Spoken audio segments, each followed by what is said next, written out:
ጤና ይስጥልን ወደ ጄኤምኤም ቴሌቪዥን ተመልካቾቻችን ከጄኤምኤም ቴሌቪዥን የጄኤምኤም መረጃዎቻችን እናንተም ድረስ በሳል ላይ እንገኛለን። በቅድሚያ ማርተ ዜናዎች የመሰረተ ክርስቶስ ቤተክርስቲያን የአዲስ አበባና ምስራቅ አዲስ አበባ ክልል አጥቢያዎች ዓመታዊ የምዕመናን ክብረ በዓል ተካሂዷል። የኢትዮጵያ ሙሉ ወንጌል አማኞች ቤተክርስቲያን ዋና ጽሕፈት ቤት ከምስራቅና ከምዕራብ ሐረርጌና አካባቢው ክልል ጋር በመተባበር የምሮች ስልጠና ተካሂዷል። በካንሰር ህመም ተጠቂ ከሆኑት መካከል ከ60% በላይ ሴቶች መሆናቸው ተነግሯል። ከውጭ ራሱን 200 ጊዜ በእባብ ያስነደፈው ግለሰብ ደም ለእባብ መርዝ መድኃኒት እንደሚሆን ተገለጸ። መረጃዎቹን ኢየሱስና ኢያሱ ወደ እናንተ ያደረስኩኝ አብራችሁ ቆይ ተደርጋለሁኝ አብራችሁኑ ነው።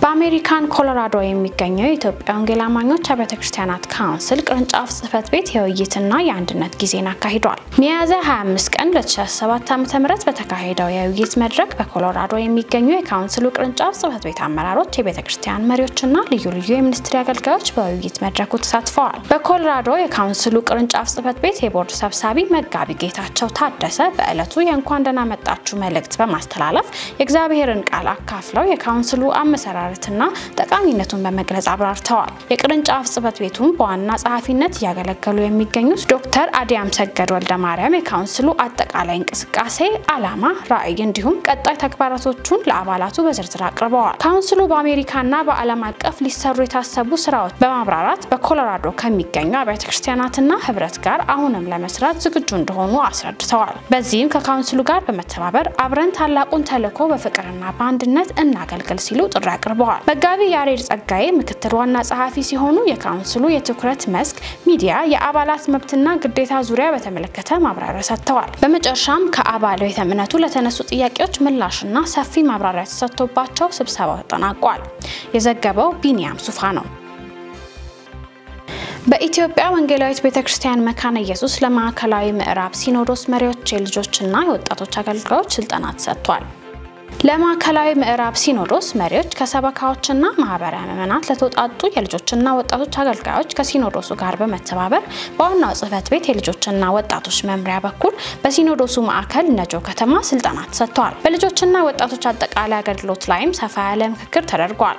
በስልጠናው ለተሳተፉ ሰልጣኞች ለልጆችና ወጣቶች አገልግሎት የሚጠቅሙ ታቅዶ እየተሰራበት ላለው ቤተ መጻሕፍት በእያንዳንዱ ማህበረ ምዕመናን ለማስጀመር ራዕይ የሚረዱ የልጆች መጽሐፍ ቅዱስ የወጣቶች ማስተማሪያ መጽሐፎች ስተዲ ባይብል እና ለደቀ መዛሙርትነትና ለሌሎች ለቤተክርስቲያን ስነ መለኮታዊ አስተምሮ የሚረዱ የተለያዩ መጽሐፍቶች በመምሪያው በኩል በድጋፍ መልክ ተሰጥቷቸዋል። ስልጠናውን የሰጡት የቤተክርስቲያኒቱ የልጆችና ወጣቶች አገልግሎት መምሪያ ዳይሬክተር ወንድማገኝ ኡዴሳ የተለያዩ መንፈሳዊ መጽሐፍትን ለቤተክርስቲያኒቱ ድጋፍ ያደረጉትን ተቋማትና ሌሎችን በማመስገን መጽሐፍቶቹን ለቤተክርስቲያኒቱ ማህበረ ምዕመናት፣ ሴሚናሪዎች፣ መጽሐፍ ቅዱስ ኮሌጆችና ትምህርት ቤቶች ከተባባሪ ድርጅቶች ጋር በመሆን ድጋፍ የማድረጉ ስራ እንደሚቀጥል ገልጸዋል። መረጃው የኢትዮጵያ ወንጌላዊት ቤተክርስቲያን መካነ ኢየሱስ የልጆችና ወጣቶች አገልግሎት መምሪያ ነው። የመሰረተ ክርስቶስ ቤተክርስቲያን የአዲስ አበባና ምስራቅ አዲስ አበባ ክልል አጥቢያዎች ዓመታዊ የምዕመናን ክብረ በዓል ተካሂዷል። ዳንኤል አንተነህ ዝርዝር አለው። የአዲስ አበባና ምስራቅ አዲስ አበባ ክልል አጥቢያዎች ዓመታዊ የምዕመናን ክብረ በዓል ተካሄደ። በአዲስ አበባ የምስራቅ መሰረተ ክርስቶስ ቤተክርስቲያን ሚያዝያ 6 ቀን 2017 ዓ.ም በተካሄደው በዚህ ዓመታዊ ክብረ በዓል ላይም የቤተክርስቲያኗ መሪዎችና አገልጋዮች እንዲሁም ተጋባዥ እንግዶችም ተገኝተዋል። መክፈቻውን በጸሎት መርሃ ግብር ያደረገው ፕሮግራሙ የነፋስ ስልክ መሰረተ ክርስቶስ በመጡ መዘምራን የአምልኮና የምስጋና ጊዜም ተካሂዷል። የመሰረተ ክርስቶስ ቤተክርስቲያን ፕሬዝዳንትና የኢትዮጵያ ወንጌላውያን ቤተክርስቲያናት ህብረት የቦርድ ሰብሳቢ የሆኑት መጋቢ ደሳለኝ አበበ እንደገለጹትም እየተካሄደ ያለው ኮንፈረንስ አስመልክቶ በወንጌል ስራ ላይ ትልቅ መነቃቃት እንዳለው ማሳባቸውን አጋርተዋል። እንግዲህ ዛሬ እንዳያችሁት ለየት የሚያደርገው ነገር የዘንድሮውን ይሄ እንግዲህ በተለምዶ ኮንፈረንስ ያልን የምንጠራው በየዓመቱ የምናደርገው ዘንድሮ ደግሞ በተለየ መንገድ ክብረ በዓል የምዕመናን ክብረ በዓል ብለን የተሰየመ ፕሮግራም ነው። ክብረ በዓል የተባለበት ምክንያት አብሮ ማምለክ፣ መጸለይ፣ ስብከት ማዳመጥ ብቻ ሳይሆን መበራረክም በተለይ ደግሞ የሚያገለግሉና አገልጋዮች ፊት ለፊት አውጥተን እግዚአብሔር ይባርካችሁ ስላገለገላችሁን እግዚአብሔር ይባርካችሁ ለማለትም ጭምር ስለሆነ እንግዲህ ብዙ አገልጋዮች በዚህ ታንጸዋል።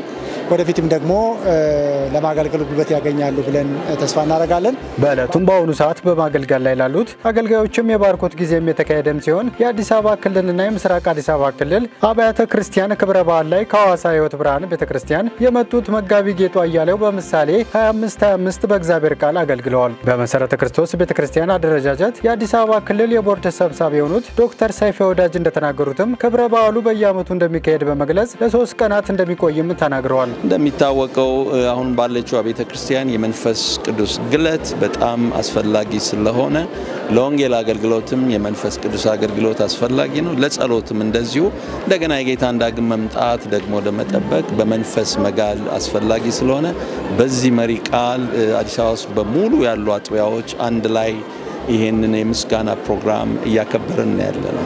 በክብረ በዓሉ ያነጋገርናቸው የቤተክርስቲያን አገልጋዮች እንደተናገሩትም የፕሮግራሙ ዋነኛ ዓላማ ህብረትን ከማጠናከር በተጨማሪም ቀጣይነት ባለው መንገድ ወንጌል ተኮር ስራዎች እንደሚሰራም ገልጸዋል። የአመቴን ኮንፈረንስ ለየት የሚያደርገው ከአሁን ቀደም እሳቤ የክልል ኮንፈረንስ በሚል ነበረ። ይሄኛው ግን አጠቃላይ የምእመናን ክብረ በዓል ነው። አዲስ አበባ የሚገኙ ሁሉም የክርስቶስ ቤተክርስቲያን ቅዱሳን ምእመናን በአጠቃላይ በአመት አንድ ጊዜ በጋራ ሆነው የሚያከብሩት እግዚአብሔርን የሚያከብሩበት ደግሞ እርስ በርስ የሚታዩበትና በቀጣዩ አመት ደግሞ እግዚአብሔርን ስራ ለመስራት ተያይዘው እጅ ለእጅ ተያይዘው የሚሄዱበት የጋራ የምእመናን ክብረ በዓል ነው። ዛሬ በእውነት እግዚአብሔር በተለየ መንገድ ወደኛ መጥቶ ተናግሮናል። ከመንፈስ ቅዱስ ጋር በተያያዘ መንፈስ ቅዱስ የተሞላ ህይወት ሊኖረው የሚገባውን የህይወት አቋም ነው የተነገረን። በመንፈስ ቅዱስ የተሞላ ሰው ተጽዕኖ ፈጣሪ እንደሚሆን በመንፈስ ቅዱስ የተሞላ ሰው ፓሽን እንዳለው ወይም ደግሞ የጋለ ህይወት ሊኖረው እንደሚችል እንደማይፈዝ በመንፈስ ቅዱስ ደግሞ የተሞላ ሰው ለእግዚአብሔር ቃል ለጸሎት የሚተጋ እንደሆነ እንዲሁም ደግሞ የጽድቅን ኑሮ የቅድስናን ኑሮ ኃጢአትን እያሸነፈ ለመኖር ጉልበት እንደሚያገኝ በሚያስገርም ሁኔታ እግዚአብሔር ተናግሮናል። የኢትዮጵያ ሙሉ ወንጌል አማኞች ቤተክርስቲያን ዋና ጽሕፈት ቤት ከምስራቅና ከምዕራብ ሐረርጌና አካባቢው ክልል ጋር በመተባበር የመሪዎች ስልጠና አካሂዷል።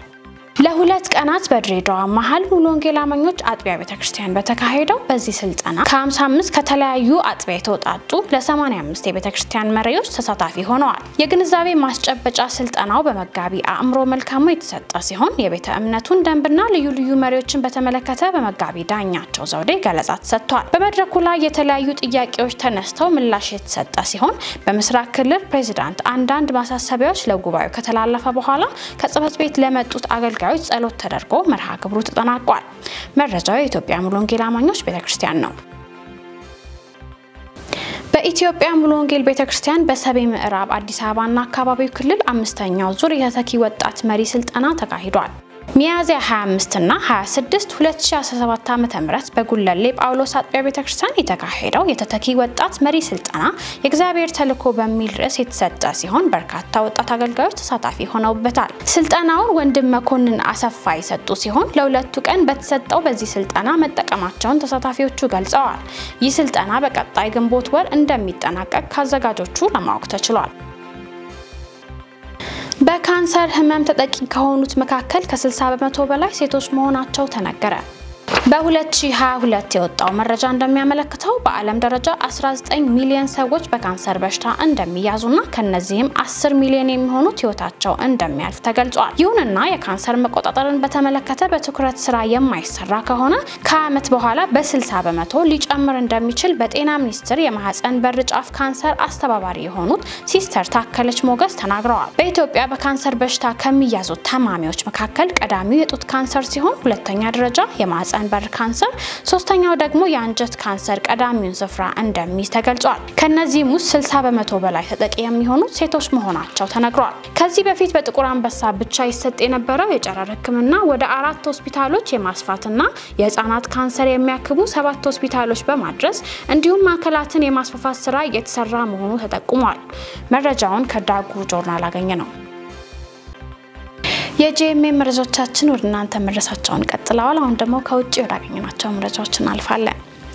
ናይጄሪያ ከቪዛ ጊዜ ቆይታ በላይ በሀገሯ የሚቆዩ የውጭ ዜጎች ከባድ ቅጣት ይጠብቃቸዋል ማለቷ ተሰምቷል። ከመጪው መስከረም ጀምሮ በናይጄሪያ ከቪዛ ጊዜ ቆይታ በኋላ በሀገሯ የሚቆዩ ሰዎች ላይ በየቀኑ የ$15 ክፍያ እንደሚከፍሉ ተገልጿል። ከ3 ወር በላይ ያለ ፈቃድ የሚቆዩ ሰዎች በየቀኑ ቅጣት ከመቀጣታቸው በተጨማሪ ለ5 ዓመት ወደ ናይጄሪያ እንዳይገቡ ይከለከላሉ ተብሏል። ከ1 ዓመት በላይ ያለ ፈቃድ የሚቆዩ ሰዎች ከቅጣቱ በተጨማሪ ወደ ናይጄሪያ ዳግም እንዳይገቡ ይደረጋሉ ተብሏል።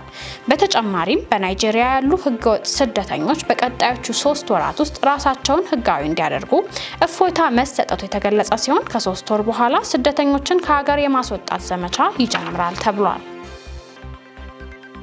በመጨረሻ ራሱን 200 ጊዜ በእባብ ያስነደፈው ግለሰብ ደም ለእባብ መርዝ መድኃኒት እንደሚሆን ተገልጿል። አሜሪካዊው ቲም ፍሬዲ ራሱን ከ200 ጊዜ በላይ ለእባብ መርዝ ሲያጋልጥ ወደ 20 ዓመታት ገደማ ቆይቷል። በደሙ ላይ በተሰራ ጥናት መሰረት ደሙ ከዚህ ቀደም ባልታየ ሁኔታ ለተለያዩ አይነት የእባብ መርዞች መድኃኒት እንደሚሆን ማወቅ ተችሏል። ለእባብ መርዝ አንድ ዓለም አቀፍ መድኃኒት ለማግኘት የቲም የ18 ዓመታት ምርምር ጠቃሚ ሊሆን እንደሚችል ሳይንቲስቶች ተናግረዋል። በየዓመቱ 14000 ሰዎች እባብ ነድፏቸው ይሞታሉ። አካላቸውም የሚጎድል በርካቶች ናቸው። ቲም ከ200 ጊዜ በላይ ራሱን በእባብ ሲያስነድፍ ከ700 በላይ የእባብ መርዝም ወደ ሰውነቱ ያስገባ ሲሆን አደገኛ ከሆኑት ማምባ፣ ኮብራ፣ ታይፓን እና ክራት እባቦች የተገኙ መርዞች በሰውነቱ ገብተዋል ተብሏል። ግለሰቡ ራሱን ከእባብ መርዝ ለመከላከል ሲል ሰውነቱ የእባብ መርዝ የመከላከል አቅም እንዲያዳብር ነበር በእባብ ሲነደፍ የነበረው። የእባብ መርዝ ሰውነት ውስጥ ከገባ በኋላ መርዙን በትንሹ ወደ ሰውነት ዳግመኛ በማስገባት የተነደፉ ሰዎችን ለማዳን ይሞክራል። ሰውነት በተፈጥሮ ከተለያዩ ነገሮች ራሱን ለመከላከል የሚሞክረው በዚህ ሂደት መሆኑን የሚገልጽ ሲሆን በአንድ አካባቢ የሚኖሩ እባቦች መርዛቸው በሌሎች አካባቢ ከሚኖሩ እባቦች የተለየ ስለሆነ ወጥ የሆነ የእባብ መርዝ ማርከሻ መድኃኒት ለማግኘት ፈታኝ ሆኖ ቆይቷል። የእባብ መርዞችን የተለያዩ የሚያደርጉ ይዘቶችን በመተው የሚያመሳስላቸውን ይዘት ላይ በማተኮር ሳይንቲስቶች ጥናታቸውን ቀጥለዋል። ዘገባው የቢቢሲ ነው። ለለቱ ያዝናቸውን መረጃዎቻችንን ከመጠቃለላችን በፊት አርዕስተ ዜናዎቹን እናስሳችሁ። የመሰረተ ክርስቶስ ቤተክርስቲያን የአዲስ አበባና ምስራቅ አዲስ አበባ ክልል አጥቢያዎች ዓመታዊ የምዕመናን ክብረ በዓል ተካሂዷል።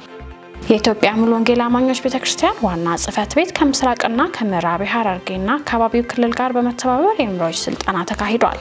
በካንሰር ህመም ተጠቂ ከሆኑት መካከል ከ60 በመቶ በላይ ሴቶች መሆናቸው ተነግሯል። ከውጭ ራሱን 200 ጊዜ በእባብ ያስነደፈው ግለሰብ ደም ለእባብ መርዝ መድኃኒት እንደሚሆን ተገለጸ። ለለቱ ያዝናቸው የጄኤምኤም መረጃዎቻችን ይመስሉ ነበር። እኔ ሱስና ያሱ መረጃዎቹን ወደ እናንተ ያደረስኩኝ አብራችሁ ቆይታ አደረኩኝ። መረጃዎቹን ያዘጋጁላችሁ ደግሞ ነጻነት አቁማና ዳንኤል አንተነ ነበሩ። ከቀሪ የጄኤምኤም ቴሌቪዥን ፕሮግራሞቻችን ጋር መልካም ቆይታ